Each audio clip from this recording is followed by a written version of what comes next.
Good morning students. आज हम lesson 7 पढ़ेंगे और हमारा चैप्टर का नाम है शब्द रचना और समास। तो आज हम जानेंगे कि समास किसे कहते हैं और समास के कितने भेद हैं। हम आज समास के बारे में पूरी जानकारी लेंगे और समझेंगे कि समास क्या है। समास किसे कहते हैं? दो या दो से अधिक शब्दों या पदों को मिलाकर एक नया शब्द बनाने की प्रक्रिया को हम समास कहते हैं। जैसे उदाहरण देखते हैं। समास सम जोड़ अस से बना है, जिसमें सम उपसर्ग है और अस धातु, जिसमें सम का अर्थ है जोड़ना और अस का अर्थ है होना। यानी कि जब दो या दो से अधिक शब्द जोड़े जाएं तो इसे समास कहते हैं। जब दो शब्दों को मिलाकर एक शब्द बनाया जाता है तो पहले शब्द को पूर्व पद तथा दूसरे शब्द को उत्तर पद कहते हैं। जैसे एग्जाम्पल के लिए चौराहा। चौराहा का अर्थ चार राहों का समूह को हम चौराहा कहते हैं। नीलकंठ, नीला है कंठ जिसका, जिसका कंठ नीला है उसे हम नीलकंठ कहते हैं। दशानन, दस है आनन जिसके, यानी कि जिसके मुंह यानी कि सिर 10 हैं, उसे हम दशानन कहते हैं। इस प्रकार हम क्या देखें, जब दो या दो से अधिक शब्दों को पास पास रखा जाता है या मिलाया जाता है तो एक नया शब्द होता है, तो उस प्रक्रिया को हम समास कहते हैं। समास और संधि में अंतर। संधि में दो वर्णों का मेल होता है, जबकि समास में शब्दों का मेल होता है। बस यही समास और संधि में अंतर है। संधि में दो वर्णों का मेल होता है और समास में शब्दों का मेल होता है। अब हम समास के भेद के बारे में जानेंगे। समास के मुख्यतः 6 भेद होते हैं।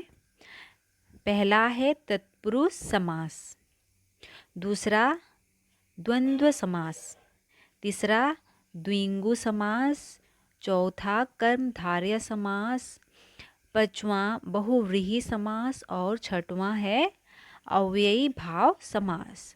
तत्पुरुष समास, द्वंद्व समास, द्विगु समास, कर्मधारय समास, बहुव्रीहि समास और अव्ययी भाव समास। पहला हम देखेंगे अव्ययी भाव समास के बारे में। अव्ययी भाव समास किसे कहते हैं? इस समास का पहला पद प्रधान होता है और पूरा पद क्रिया विशेषण अव्यय में प्रयोग होता है, उसे हम अव्ययी भाव समास कहते हैं। कहने का अर्थ क्या है, जिस समास यानी कि समास में पहला पद, जो आगे का पद होता है, पहला पद प्रधान होता है और पूरा पद यानी कि जो बाकी है पूरा पद विशेषण अव्यय कहलाता है, उसे हम अव्ययी भाव समास कहते हैं।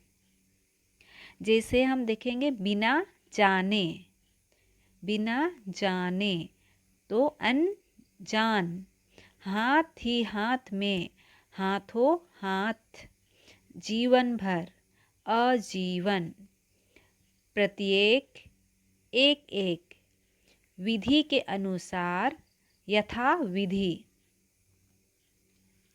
तो इस प्रकार ये सभी क्या है, अव्ययी भाव समास के उदाहरण है।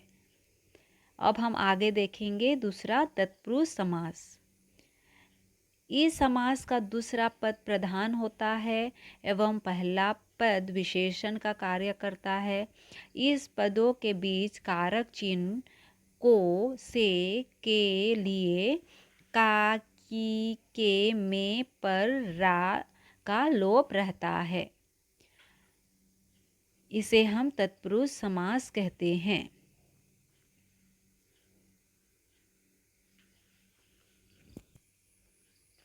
तत् जोड़ पुरुष से तत्पुरुष बना है, जिसमें तत्, तत् का अर्थ होता है वह मतलब दूसरा, दूसरे को हम तत् कहते हैं। और पुरुष का अर्थ है पुरुष यानी कि खुद। और तत् का अर्थ दूसरा।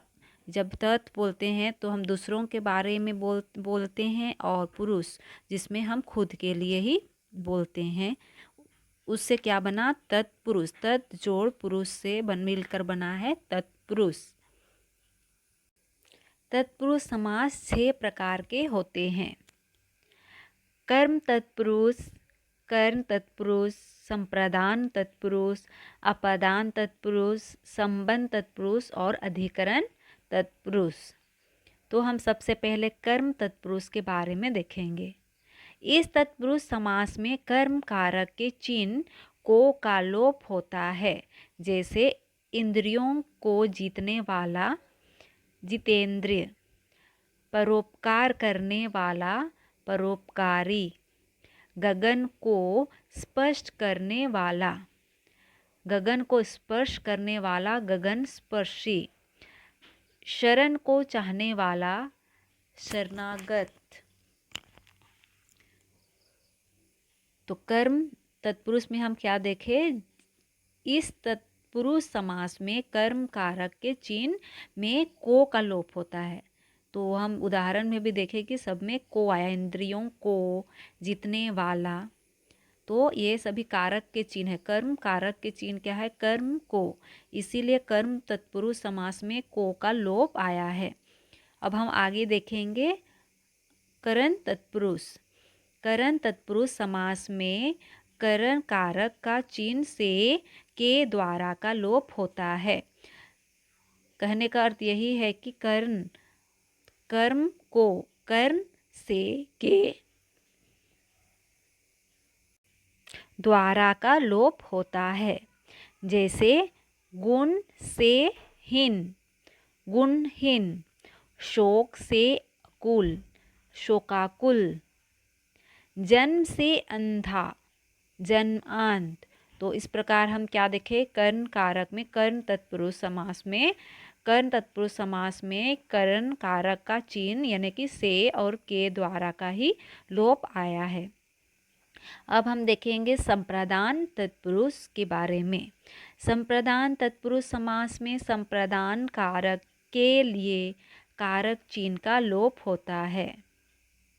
संप्रदान में के लिए का चिन्ह यानी कारक चिन्ह का लोप होता है। जैसे गाय के लिए शाला, गौशाला, जेब के लिए खर्च, जेब खर्च, गुरु के लिए दक्षिणा, गुरु दक्षिणा। तो इस प्रकार हम संप्रदान तत्पुरुष में हम क्या देखें? के लिए, और इसमें कारक चिन्ह क्या आया? कारक चिन्ह आया के लिए। जैसे गाय के लिए, जेब के लिए, गुरु के लिए। तो ये सभी क्या है? संप्रदान तत्पुरुष के सभी चिन्ह है, यानी कि संप्रदान कारक के चिन्ह के लिए है। आगे हम देखेंगे अपादान तत्पुरुष के बारे में। इस तत्पुरुष समास में कारक की विभक्ति से का लोप होता है, यानी कि अपादान कारक का चिन्ह क्या है? से, अपादान से। तो इस प्रकार इस तत्पुरुष समास में कारक की विभक्ति से का लोप होता है। जैसे कर्तव्य से विमुख, कर्तव्य विमुख, आचरण से भ्रष्ट, आचरण भ्रष्ट, मार्ग दिखाने वाला मार्गदर्शक। अब हम देखेंगे संबंध तत्पुरुष के बारे में। इस तत्पुरुष समास में विभक्ति का चिन्ह है का, की, के।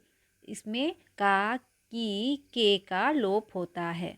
जैसे सेना का नायक, सेना नायक, विद्या का आलय, विद्यालय, माता का गृह, माता गृह। तो इस प्रकार हम क्या देखें? संबंध तत्पुरुष समास में का, की, के का लोप हुआ। इस प्रकार हम तत्पुरुष समास के सभी भेदों के बारे में पढ़े। और हम यह जाने कि यह सब इसमें तत्पुरुष समास में सभी कारक के चिन्ह हैं, जिसमें क्या है, कर्ता कारक कर्ता ने कर्म को कर्ण से के द्वारा, संप्रदान को के लिए अपादान से, संबंध कारक का की के रा री रे, अधिकरण में पर, संबोधन कारक हे अरे। तो हम ये सभी कारकों के विभक्ति चिन्हों के अनुसार हम समझे और हम ये सभी अच्छी तरह से पढ़ेंगे तो हमें तत्पुरुष समास के सभी चिन्ह, कर्म तत्पुरुष, कारण तत्पुरुष, संपादान तत्पुरुष, अपादान तत्पुरुष और संबंध तत्पुरुष, अधिकरण तत्पुरुष के बारे में हमें अच्छी तरह से समझ में आ जाएगी। अब हम देखेंगे तीसरा कर्मधारय समास के बारे में। हम तत्पुरुष समास के बारे में समझ चुके हैं, अब हम कर्मधारय समास के बारे में समझेंगे। इस समास में दूसरे पद की प्रधानता होती है। इस समास का पहला पद विशेषण और दूसरा पद विशेष्य होता है, और पहला पद उपमान और दूसरा पद उपमेय भी हो सकता है।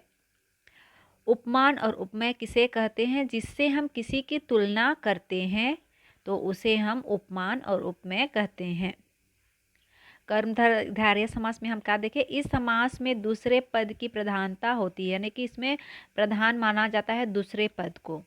इस समास का पहला पद विशेषण और दूसरे पद विशेष्य होता है, और पहला पद उपमान और दूसरा पद उपमेय भी हो सकता है। जैसे विशेषण विशेष्य कर्मधारय, धन के समान श्याम, घन श्याम, महान है जो देव, महादेव, चांद सा मुख, चंद्रमा, महान है जो देव, महादेव। तो इस प्रकार हम क्या देखें, चांद सा मुख यानी कि किसी की तुलना कर रहे हैं, किसी की तुलना करके यहाँ बताया जा रहा है चांद सा मुख यानी कि चंद्रमुख।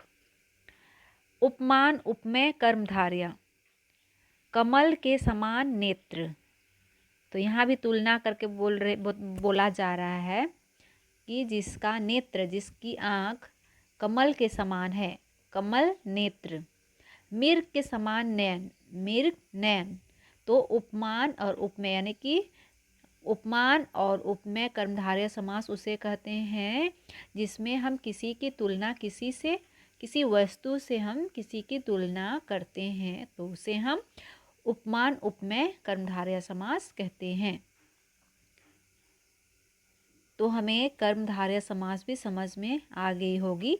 तो आगे हम द्विगु समास के बारे में जानेंगे।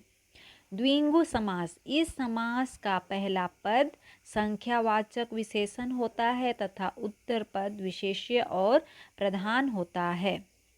इस समास का पहला पद यानी कि जो पद पहला है उसमें संख्यावाचक विशेषण होता है तथा उत्तर यानी कि बाद वाला पद में विशेष्य प्रधान होता है। जैसे 5 मुखों वाला, पंचमुख। तो इसमें हम क्या देखें, संख्या, पहला पद में क्या है, संख्यावाचक विशेषण है। तो 5 मुख वाला को हम क्या बोलते हैं, पंचमुख। 9 रत्नों का समूह, 9 रतन। 4 राहों का समूह, चौराहा। तो इस प्रकार हम क्या देखें, द्विगु समास कहने से यही समझ में आया कि इस समास का पहला पद संख्यावाचक होता है और विशेषण होता है तथा उत्तर यानी कि बाद वाला पद विशेष्य और प्रधान होता है, उसे हम द्विगु समास कहते हैं। तो आगे हम देखेंगे बहुव्रीहि समास के बारे में। जिस समास का कोई भी पद प्रधान नहीं होता, बहुव्रीहि समास में कोई भी पद प्रधान नहीं होता है बल्कि अन्य पद प्रधान होता है, उसे हम बहुव्रीहि समास कहते हैं। ये समासिक शब्द अपना समान अर्थ को छोड़कर विशेष अर्थ को बताता है। जैसे मिर्ग नयनी, मिर्ग के समान नयन वाली यानी कि कोई सुंदर स्त्री। यानी कि बहुव्रीहि समास में हम क्या देखें, जिस समास का कोई भी पद प्रधान नहीं होता है बल्कि अन्य पद प्रधान होता है और उससे क्या है दूसरी की तुलना करके नया अर्थ निकलता है, तो उसे हम बहुव्रीहि समास कहते हैं। जैसे हम यहाँ क्या देखें, मृग नैनी यानी मिर्ग के समान नयन वाली, जिसकी आंख मिर्ग के समान है, तो हम उसे क्या बोलते हैं, कोई सुंदर स्त्री। चक्रधर, चक्र को धारण करने वाला, अर्थात हम किसे बोलते हैं, श्री विष्णु। पीताम्बर, पीला है अंबर जिसका, पीला है अंबर जिसका किसे कहते हैं, श्री राम को। षडानन, षडानन 6 मुख है जिसके, यानी कि कार्तिक के, तो उसे हम षडानन यानी 6 मुंह है जिसके, तो हम किसे बोलते हैं, कार्तिकेय को। तो हम बहुव्रीहि समास में क्या देखें, जिस समास का कोई भी पद प्रधान नहीं होता है बल्कि अन्य पद प्रधान होता है और उसे बहुव्रीहि समास कहते हैं, यानी कि जिसमें कोई भी पद प्रधान नहीं होता है बल्कि अन्य पद प्रधान होता है और उसके एक नया अर्थ निकलता है, तो उसे हम बहुव्रीहि समास कहते हैं। तो हम बहुव्रीहि समास के बारे में भी समझ चुके हैं। अब हम आगे देखेंगे द्वंद्व समास के बारे में। द्वंद्व समास किसे कहते हैं, जहाँ दोनों पदों के बीच और शब्द का लोप होता है वहाँ द्वंद्व समास होता है। यानी कि जहाँ दोनों यानी दोनों पद के बीच और शब्द का लोप होता है, यानी कि दोनों पदों के बीच और लोप होता है, वहाँ द्वंद्व समास होता है। जैसे संयोग वियोग, तो इसमें संयोग और वियोग, तो संयोग और वियोग को हटा देने से संयोग वियोग। सुख दुख, तो सुख और दुख, इससे क्या हुआ, सुख दुख। माता पिता, माता और पिता। भाई बहन, भाई और बहन। तो इस प्रकार हम द्वंद्व समास में क्या देखें, जहाँ दोनों पदों के बीच में और शब्द का लोप होता है तो वहाँ द्वंद्व समास होता है। और बहुव्रीहि समास में क्या देखें, जिस समास का कोई भी पद प्रधान नहीं होता है बल्कि अन्य पद प्रधान होता है और जिससे उसके और अन्य शब्द यानी अन्य अर्थ निकलते हैं, तो उन्हें हम बहुव्रीहि समास कहते हैं। और द्विगु समास में जिस समास का पहला पद संख्यावाचक यानी कि पहला पद ही संख्यावाचक होता है, संख्यावाचक विशेषण होता है तथा उत्तर पद विशेष्य होता है, विशेष्य और प्रधान होता है, उसे हम द्विगु समास कहते हैं। और कर्मधारय समास में हमने क्या देखा, कर्मधारय समास, इस समास में दूसरे पद की प्रधानता होती है, पहले पद में ही दूसरे पद की प्रधानता होती है। इस समास का पहला पद विशेषण और दूसरा पद विशेष्य होता है। और यह भी देखा जाता है कि पहला पद उपमान और दूसरा पद उपमेय भी होता है, यानी कि हम किसी वस्तु से किसी इंसान की तुलना करते हैं, उन्हें हम कर्मधारय यानी कि उपमान और उपमेय कभी कहते हैं। तो इस तरह हमें समास के बारे में अच्छी तरह से समझ में आ गई होगी। हमने समास के 6 भेदों के बारे में अच्छी तरह से पढ़ा, जिसमें हमने तत्पुरुष समास, द्विगु समास, बहुव्रीहि समास, कर्मधारय समास, द्वंद्व समास और अव्ययीभाव समास के बारे में पढ़ा। तो तत्पुरुष समास के बारे में हमने पढ़ा, तत्पुरुष समास के भी हमने 6 भेद के बारे में पढ़ा, जिसमें कर्म तत्पुरुष, संप्रदान तत्पुरुष, अपादान तत्पुरुष, संबंध तत्पुरुष और अधिकरण तत्पुरुष के बारे में पढ़ा। तो इस प्रकार हमने समास के बारे अच्छी तरह से पढ़ चुके हैं। तो आप सभी को ज़रूर समझ में भी आ गई होगी। आप अच्छी तरह से और एक बार अपना बुक और वीडियो दोनों देख के अच्छी तरह से पढ़कर समझ लीजिए।